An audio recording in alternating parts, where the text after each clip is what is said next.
To two men whose imagination and determination were central to the processes that made it possible for the Irish people to realise their sense of nationhood, to secure their identity as a sovereign people, responsible for their own affairs, for shaping their own destiny and the destinies of their children. Michael Collins and Arthur Griffith are sometimes portrayed as different types. Griffith is seen as the political theorist, the abstract thinker, learned in the models of government and the political organisation of states. Collins is characterised more as the man of action, the organiser and a doer.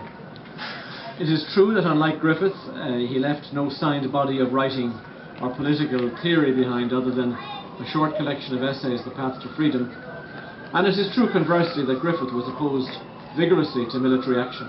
A few days before the Rising in 1916, he told Pierce Paisley, "As long as the volunteers remain on the defensive, we are winning."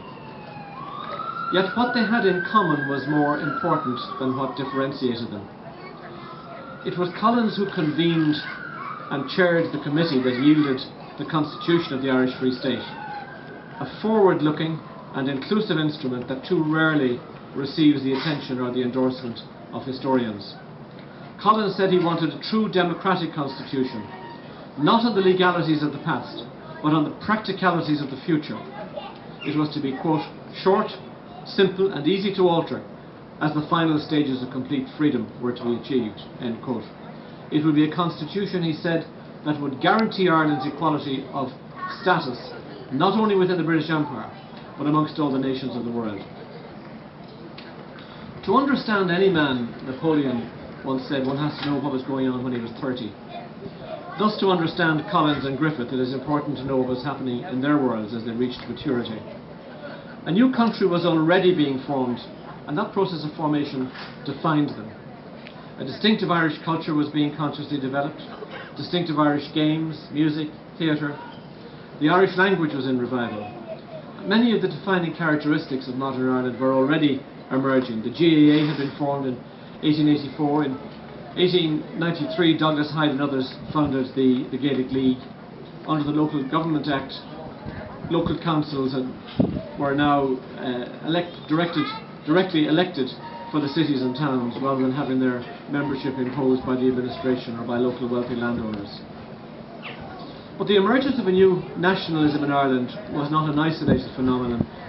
Across the world at this time, new nations were being formed.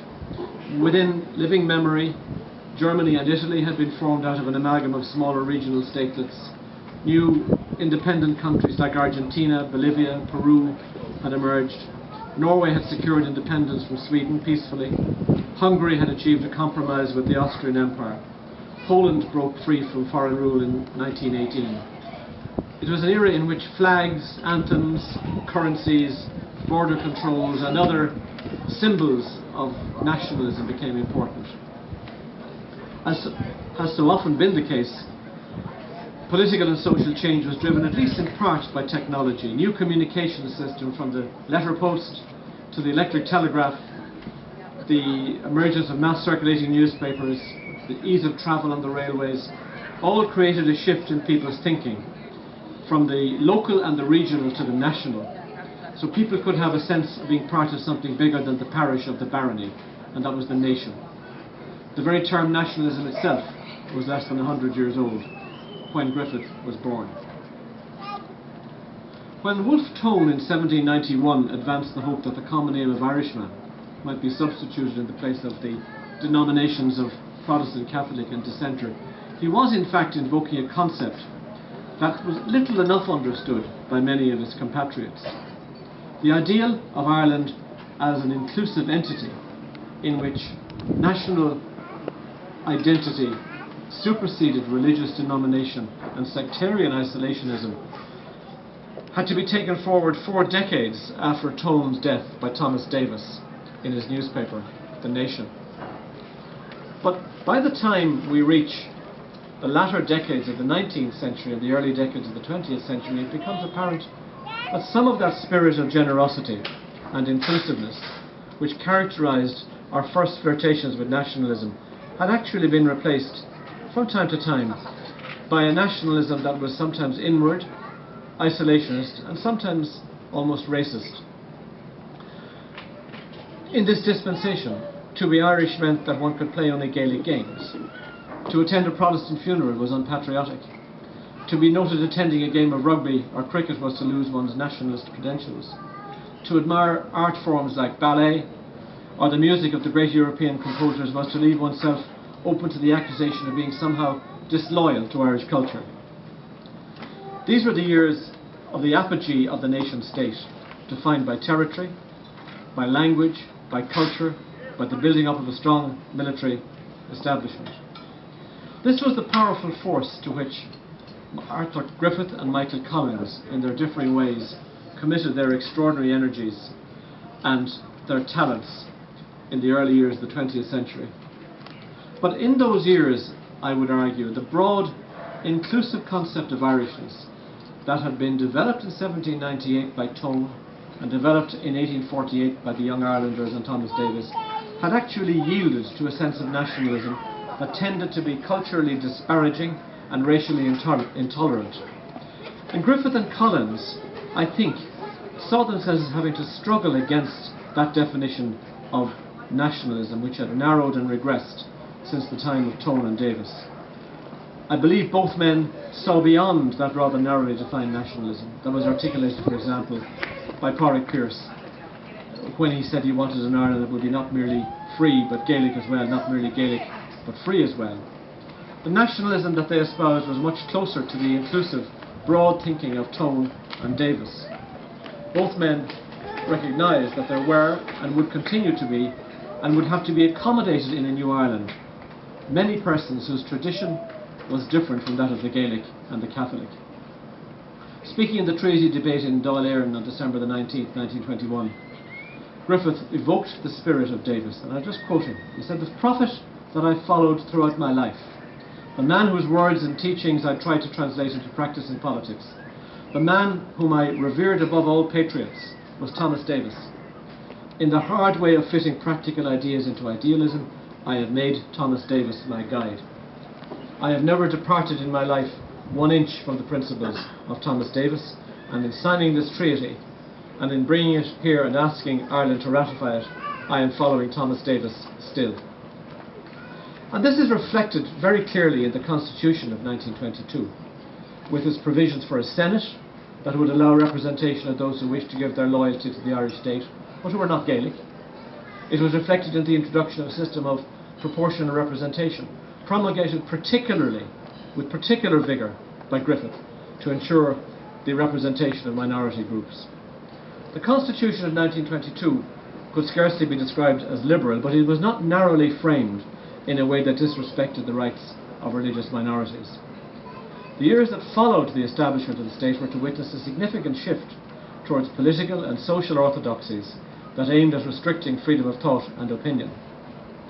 The 1937 Constitution that replaced the Constitution of 1922, I would argue, saw a further narrowing of vision, advancing quite prescriptive and often exclusionary measures in relation to religion and personal freedoms. And it has taken almost 70 years and no fewer than 34 amendments to that Constitution to give us the broadly inclusive, non-denominational, tolerant society that might have emerged much sooner from the revolutionary years that we are currently commemorating. In 1921-1922, the great majority of people in these islands understood British and Irish nationalism in terms that were mutually exclusive of each other. The political vocabulary wasn't there. The political institutions had not been devised to allow multiple political identities to coexist. So the only way to accommodate peoples of differing loyalties was to draw a territorial line and to keep them apart. I believe that Griffith and Collins would be very proud of what their successors in the present political generation have established and achieved with the making of the Belfast Agreement. Decades of threats, of violent rhetoric, and of building barricades achieved nothing but bloodshed and division. I believe they would also see the fulfilment of their vision of Irish nationhood in Ireland's membership of a union of 28 European states committed to peaceful coexistence, with economic and social development equally spread across all members, and with guaranteeing the basic rights and entitlements of its citizens.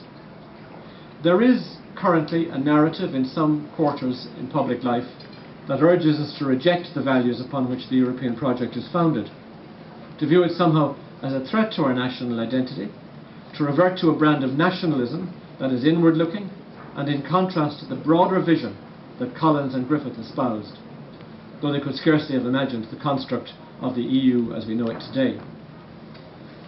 This has manifested itself in France, Germany, Spain, Italy, the Netherlands, in the Scandinavian countries, in Britain.